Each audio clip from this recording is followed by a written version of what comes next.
Donc, à partir de cette étape du cours, nous allons compléter le cours par deux compléments, deux parties. Ce qui finira la partie orientée objet, même si bien entendu, au fur et à mesure des cours suivants, vous allez encore manipuler les classes objets et toutes les notions autour de ces concepts. Donc, complément 1, commençons. Ici, on va dans un premier temps parler du casting pour les types primitifs. Là, seulement les types primitifs. Alors, le mot casting en anglais signifie moulage. On parle de cast, on parle de transtypage. En fait, ça consiste à effectuer une conversion d'un type vers un autre type. Alors, on a deux castings différents. On parle de surcasting, c'est-à-dire qu'on va vers un type plus général. Donc, prenons l'exemple tout de suite. Ici, INTA égale 6, donc on a un entier qui est un entier sur 32 bits. Si vous vous rappelez le tableau, entier c'est INT entier sur 4 octets, 32 bits.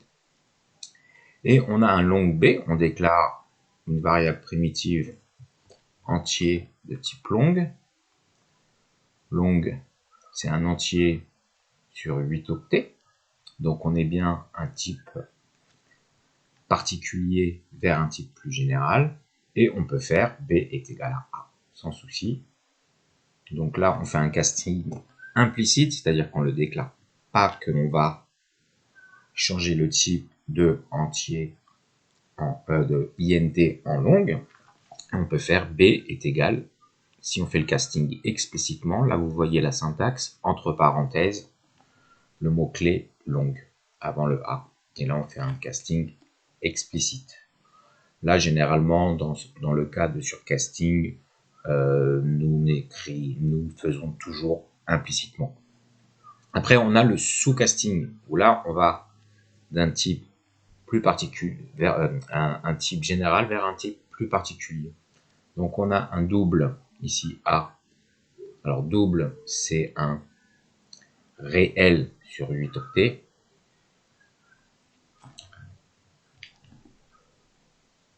Et un float, qui est un réel sur 4 octets. 4 octets, le float. Dans ce cas-là, on veut changer le type d'un double en float, donc d'un type plus général en un type plus particulier. Et là, on va faire le casting explicite est obligatoire. On va le voir, ça sera la même chose pour les classes et les objets avec les classes mères et les classes filles. Ici, pareil, byte, c'est un entier sur un octet, byte, et on a vu que INT entier sur 4 octets, donc on va du plus général au plus particulier et on fait le casting avec la syntaxe en mettant le type entre parenthèses avant la variable. Rien de plus. On va le voir dans le document, le prochain document, le casting avec les objets. Ok. Alors, on va faire une petite mise au point sur la lecture d'une ligne avec la classe scanner. Parce que là, on a une petite particularité qui peut nous entraîner des bugs dans notre logiciel. Donc en fin de compte, ici, on crée notre objet scanner, notre outil pour lire une ligne à partir du clavier. Sur cet objet, on exécute la méthode nextLine et on affiche notre chaîne de caractères qui a été lue à partir du clavier. C'est l'utilisation standard. Mais si par exemple, dans notre logiciel, on voudrait lire d'abord un entier, là vous le voyez dans ce code, si on veut lire un entier, donc on va faire un nextInt, on lit l'entier, puis après on a un nextLine, et ici le premier nextLine que l'on est après la lecture d'entier, on va lire mais en fait une chaîne vide. S1 sera une chaîne vide. Et S2, on va pouvoir lire next line. Et donc, on va pouvoir lire S2, la ligne, la chaîne de caractères que va saisir l'utilisateur. En fait, ce qui se passe, c'est-à-dire que le next.int ici ne va consommer que l'entier qui aura été saisi par l'utilisateur, mais pas l'action d'appuyer sur la touche entrée pour valider la saisie. C'est-à-dire que l'action pour valider la touche entrée n'a pas été consommée par le next.int. Et donc, quand on va après faire un next line, il va aller chercher la chaîne de caractères qui se trouve avant l'action entrée, et donc il va pas, la chaîne de caractères est vide. Donc S1 sera vide. Donc si l'on veut à chaque fois qu'on lit un entier au clavier et consommer l'appui sur une touche entrée, puisque l'on risque après de lire une chaîne de caractères au clavier, on va utiliser next.int et juste après next line.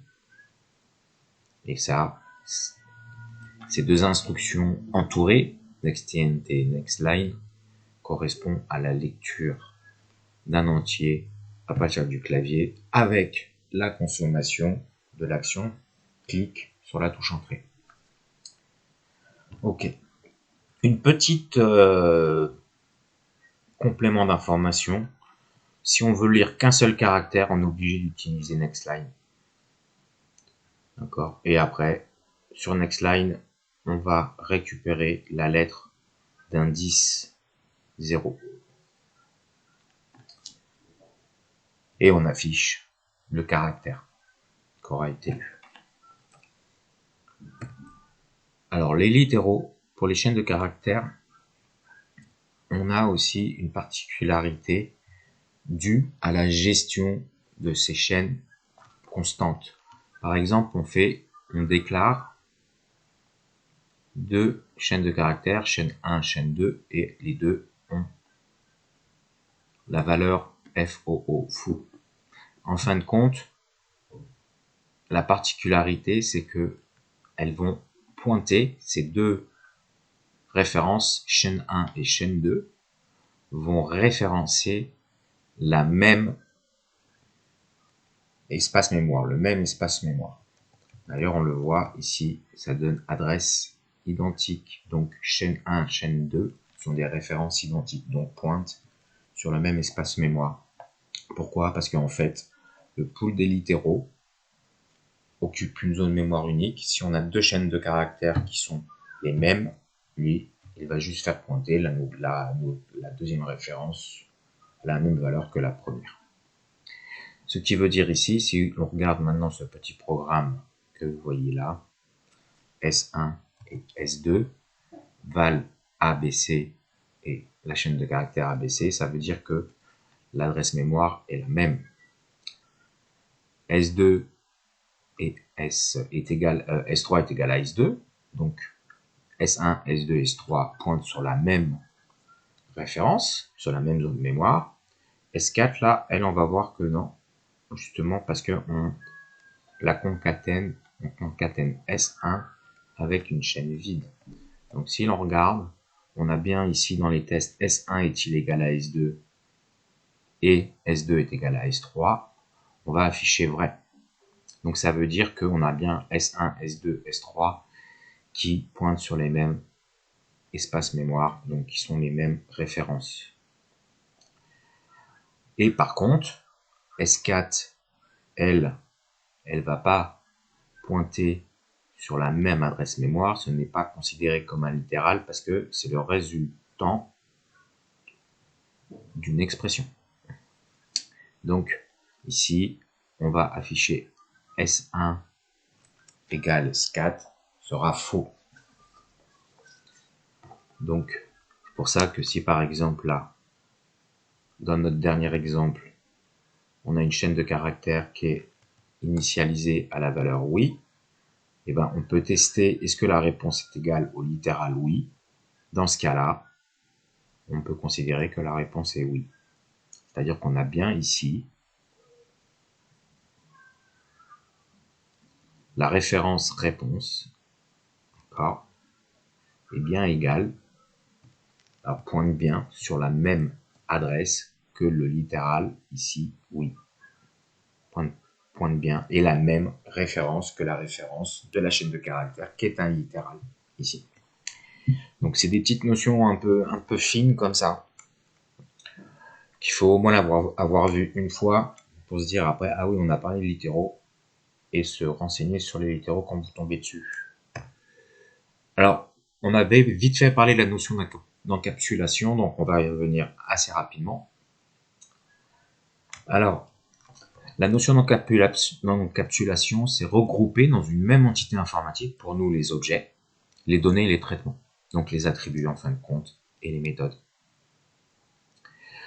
Et on a une deuxième notion due à l'encapsulation, c'est les droits d'accès. On avait vu qu'on avait un niveau externe, donc visible, avec public, et interne, non visible, avec private pour les attributs et les méthodes d'une classe. Donc, public, visible de l'extérieur, private, invisible de l'extérieur. Le but de ça, en fin de compte, c'est de donner le moins d'accès possible à l'utilisateur des classes. Moi, je suis concepteur des classes, je les implémente, je les donne pour que les utilisateurs les utilisent. Je dois leur donner le moins de possibilités possible. Donc, je dois mettre tout privé, sauf ce qui participe à l'interface, c'est-à-dire tout ce qui est public, ce que le programme utilisateur voit hors de l'objet, c'est-à-dire les attributs et les méthodes publiques. On peut faire une analogie, une interface, c'est quoi? C'est par exemple l'interface d'une voiture, c'est le volant, la boîte de vitesse, les pédales, etc.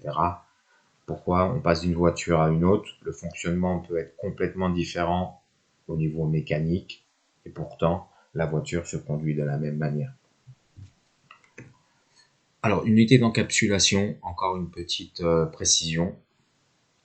On a dit que seules les méthodes d'une classe peuvent accéder au champ privé de cette classe. C'est-à-dire qu'on a le principe d'encapsulation, ce qui est privé n'est pas accessible. En fait, pas tout à fait vrai, encore une fois. C'est-à-dire, regardez ici, j'ai une classe point.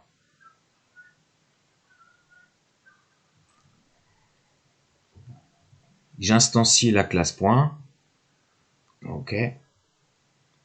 Je leur donne, par exemple, donc 3 fois, j'instancie, je crée 3 points, A, B et C, et je leur donne des valeurs.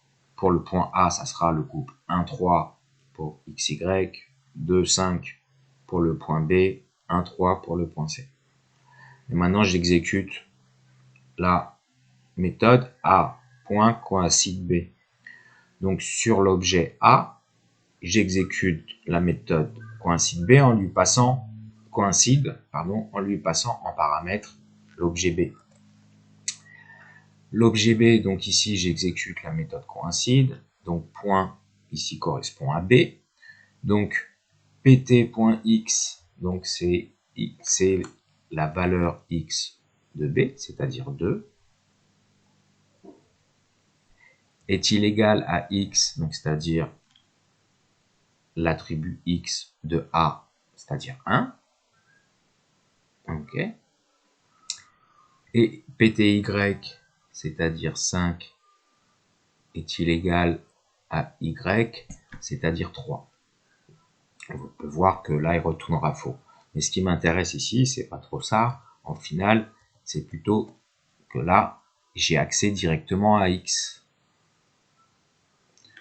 D'accord, pt.x, je ne fais pas pt.get de x. D'ailleurs, le getter n'est pas implémenté. Donc, j'ai accès directement à x, alors que x est bien privé. Et ce n'est pas le même objet que l'objet courant, puisque l'objet courant, on a accès à x et y, c'est-à-dire à A.coïncide B, pt correspond à B. Et donc là, on pourrait se dire, il y a une erreur. En fait, non, puisque l'unité d'encapsulation est la classe et non l'objet. C'est-à-dire que les objets de la classe point, les méthodes de la classe point, ont accès à tous les attributs directement des objets de la classe. Donc là, j'ai accès notamment à l'attribut X de mon objet B passé en paramètre. Donc l'unité d'encapsulation est la classe et non l'objet.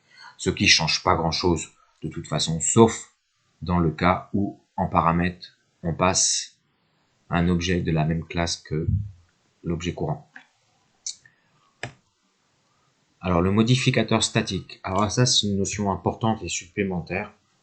Je vous la mets assez loin dans le cours. En fait, généralement, on fait le modificateur statique avant, mais c'est une notion sur laquelle qui est un peu plus difficile, je dirais, à aborder. Donc c'est pour ça que j'ai choisi de la mettre vraiment à la fin du cours, même si c'est une notion fondamentale et qu'on en a déjà parlé avant. Mais là, on va aller au bout de l'étude. Donc le modificateur statique est dans 3 cas.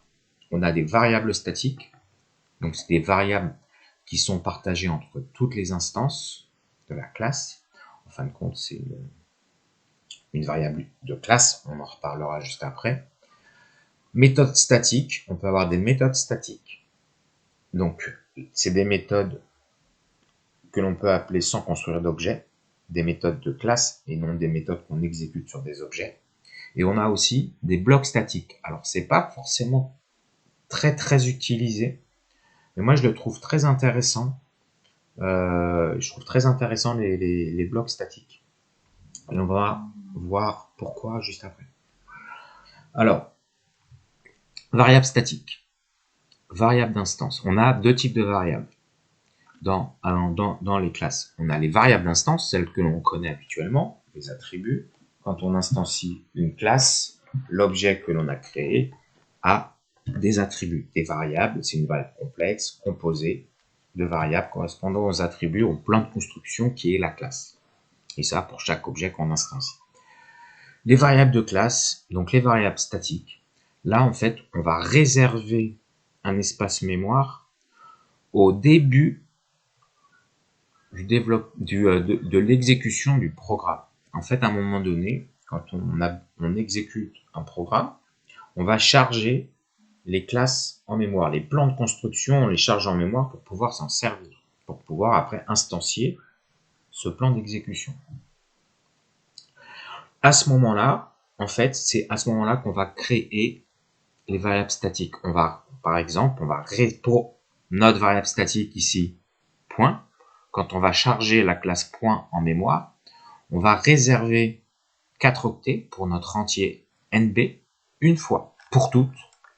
Donc, c'est-à-dire que, quel que soit le nombre d'instances, on aura accroché à la classe quelque part une variable entière qui se nomme INB et qui vaut 0. Et après, on va pouvoir modifier ici sa valeur. Et pour pouvoir y accéder, au final, on peut très bien y accéder par point, donc le nom de la classe, donc point NB, si elle était publique. Ici, on ne peut pas y accéder directement puisqu'elle est privée. Des variables statiques, ça arrive très souvent qu'elles soient publiques, puisque on doit des fois la rendre accessible depuis l'extérieur pour des constantes, des choses comme ça. Alors, voyons un petit exemple. Point là. On voit qu'on a une variable statique NB. Donc, c'est-à-dire que mon programme commence à s'exécuter, la méthode main, je n'ai pas encore exécuté d'instruction ici qui charge la classe en mémoire, point, et qui nous réserve de l'espace mémoire pour notre variable NB.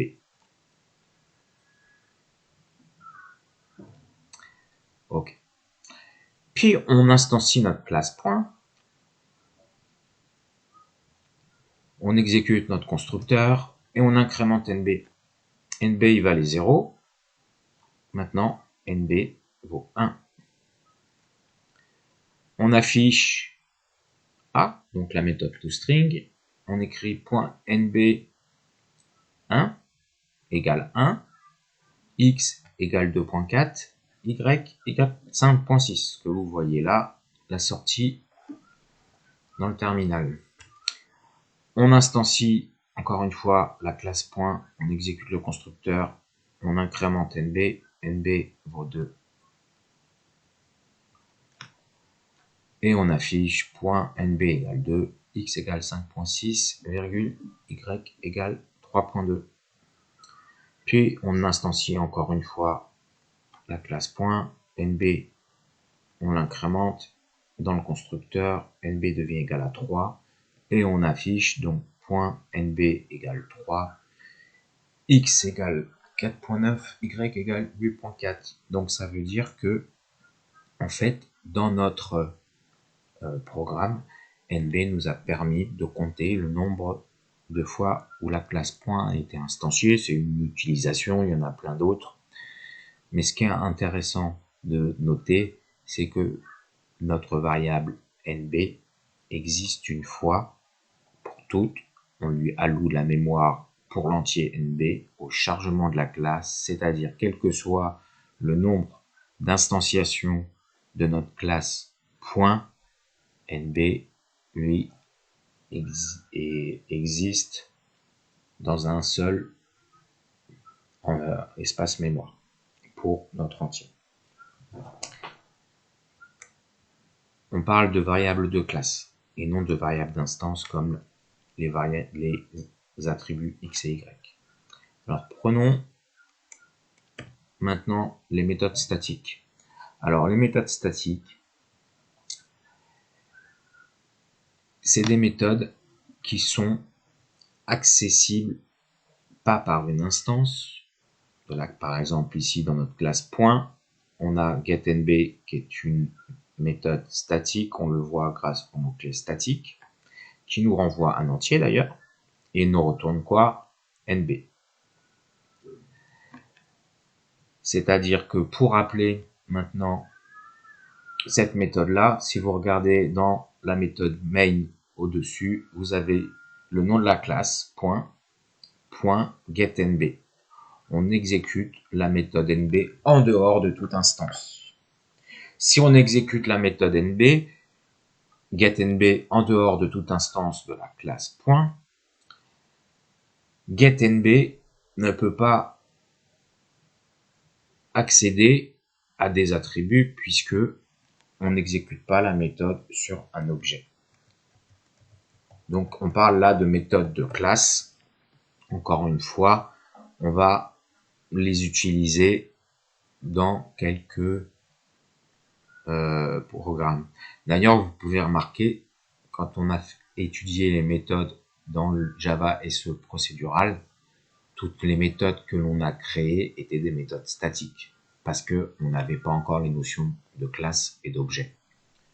Et on peut parler méthode statique, on parle aussi de fonction.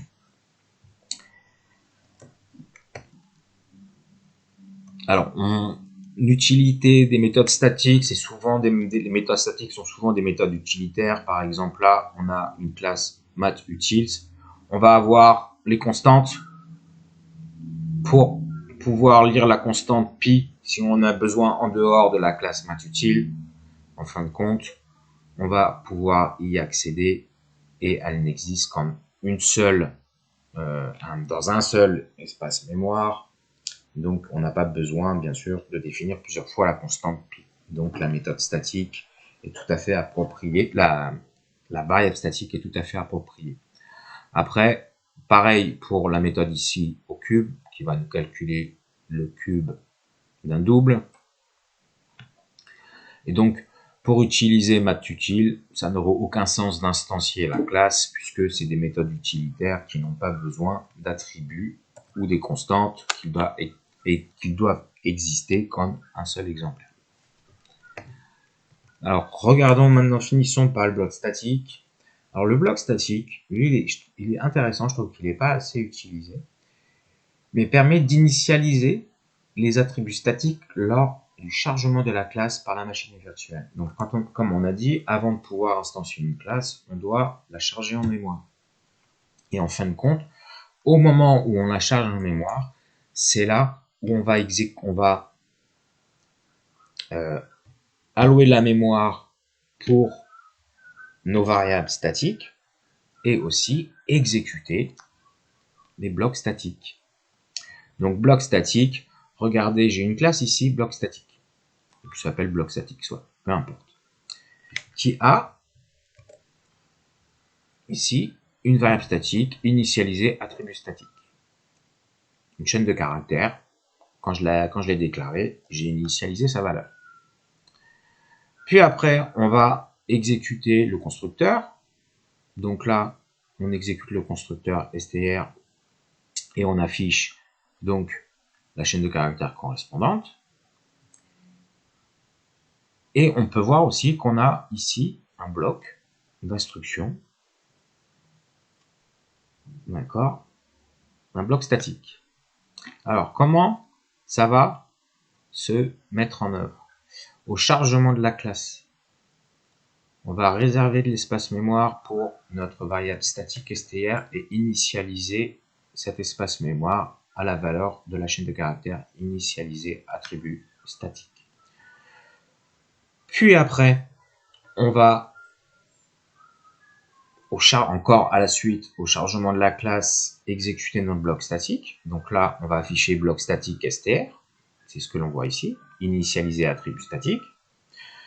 Puis après, à chaque instantiation, on exécute le constructeur.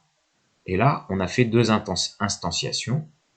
Et donc, on va afficher 2 fois constructeur str est égal initialisation attribut statique. Les 2 dernières lignes. Ça veut dire quoi, moralité de l'histoire?